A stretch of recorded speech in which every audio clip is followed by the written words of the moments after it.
love games like this one. I love RTS games mixed with the factory building and, well, Satisfactory and Dyson Sphere program things. And, well, Infraspace is basically that. It's the mix of Cities Skylines and the Dyson Sphere program, but more leaning towards this space thing. And as you already know, in this video, we're going to be discussing Infraspace and whether it is worth it to buy right now or whether you should just wait a little bit longer. So let's just get it started. And as always, I'm not gonna be wasting your time, and I'm gonna tell you the answer right away. So is Infraspace worth it? Actually, yes, it's a pretty amazing game, but as of recording of this video, it's still in early access, and you can feel that in this game. If you don't want to feel a bit of raw game, then just wait a little bit longer. But if you want to support the development of an amazing game, then yeah, this game is absolutely worth it. But now let's get into the details. So what if it is Infraspace? As I said, this game is City Skylines mixed with Dyson Sphere program. Or if you want to say with the Satisfactory, it doesn't really matter. It is basically City Skylines mixed with any other factory or supply chain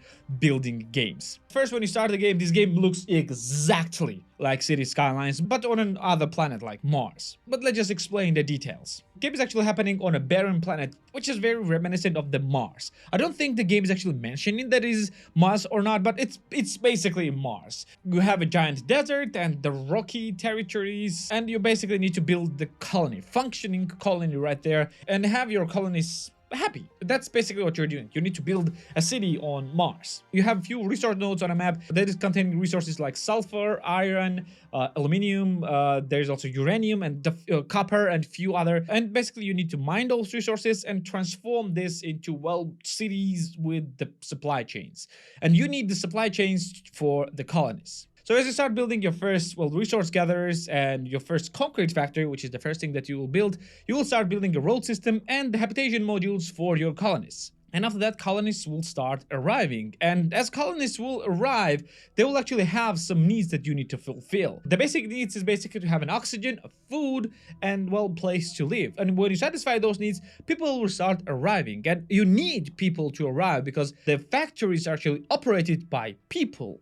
And those people, and you need to have people in order to operate factories. And if you don't have people, factories do not work. If factories do not work, you cannot create goods. And if you cannot create goods, people are not satisfied, and that people are already there will start living. And if they will start living, no new people will arrive because your factories are not working. And it's basically a loop that will be broken very fast if you are not looking very carefully on what is happening around you. As you progress and as you unlock new technologies, and you basically are unlocking new technologies by same supply chains because you're building those research resources. You unlock new technologies, and as you unlock new technologies, your people's needs actually increase. So after a while, people will start demand parks, they will start demand entertainment, they will start demand computers, and you will need to start building all of these. And everything starts with the raw resources and the people, and you need to perfectly balance the amount of jobs that you have, amount of people that are there, and the satisfaction of those people. Basically, you need to perfectly balance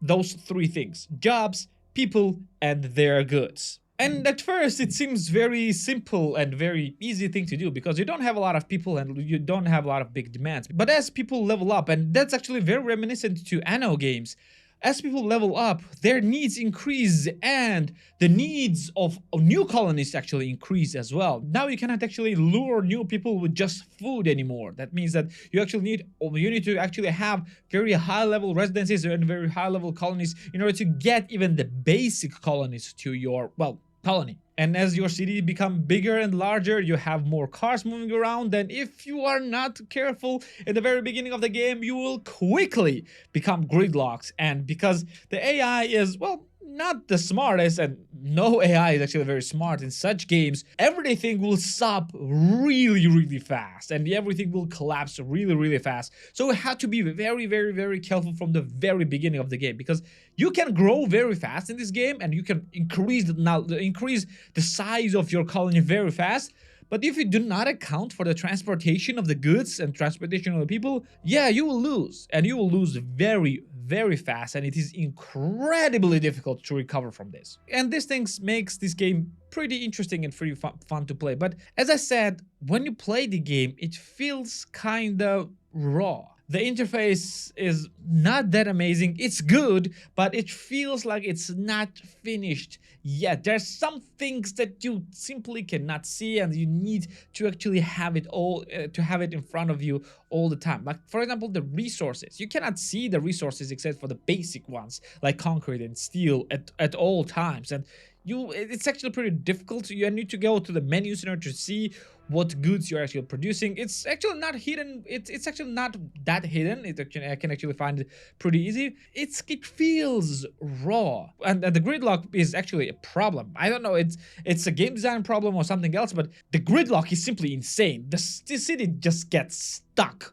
It just gets stuck, and unless you will like just demolish everything down and build a new, it will not be moving. And if you will demolish everything, you will disrupt every supply line and you will demolish basically an entire colony. So you have to be very careful with that, because it might be a game design problem. I'm not sure about that, but yeah, those things are actually, well, there. It feels very, very raw. But don't get me wrong, I'm comparing the feeling of this gameplay to the Cities Skylines because it's the closest thing to this game, and I'm comparing it to that. But if you will not compare to that and will play this as a very self-contained game, you will find a lot of fun, because game actually runs pretty well and plays pretty well as well. And plus developers are actually promising to add a bunch of new features, and you can even vote for what features you want to have in the game, well, basically within the game. Or you can just vote for everything if you like everything, like I did.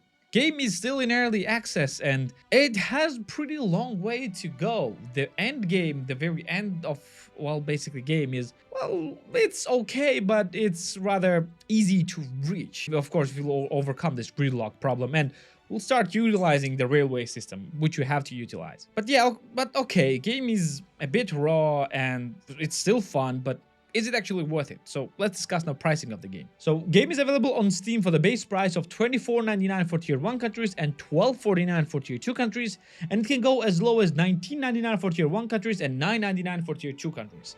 So is this game actually worth it for those prices? So if you see this game for $12 or for $10, then yes, even at this stage, game is actually pretty fun. And if you want the itch that is left by Cities Skylines and that you need to scratch, then this game might satisfy you. It is actually similar enough to, well, be familiar with this game and different enough to actually have fun in it and to explore the new opportunities and new possibilities in this game. But what about for the full price? What about for $24 or even $20? At those prices, it's up to you. At these prices, paying these prices for an early access game is, well, up to your decision whether you want to support this developer or not. And from what I see from the game that I played, the developers are doing actually a pretty great job, and they are actually going forward, and I think they deserve this price. But remember one thing called the Cyberpunk and the CD Projekt Red, they deserved the pre-orders as well, at least what everyone thought. So yeah,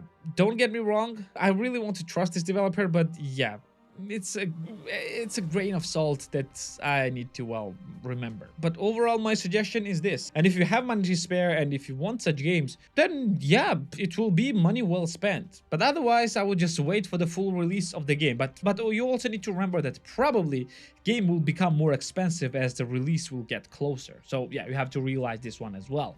And if you want to get the game as soon as possible right now, for as cheap as possible, then yeah, go for even for the full price, because the full price will not be as low as this anymore as soon as game will get closer to the release. So my overall verdict is this: Infraspace is an amazing strategy game that gives you a surprising amount of depth, but also a surprising amount of challenge as well if you want to satisfy the City Skylines itch.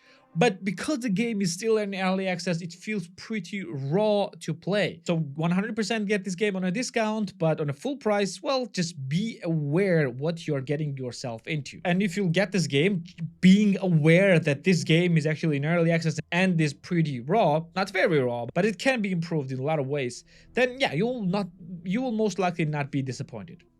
But just don't expect this game to work 100% all the time in everything. Just be aware of this, at least at the moment. Well, I guess this will be it for today. Thank you for being here with me. Like the video if you liked it. Subscribe for more videos like this one, and I'm gonna see you in the next one.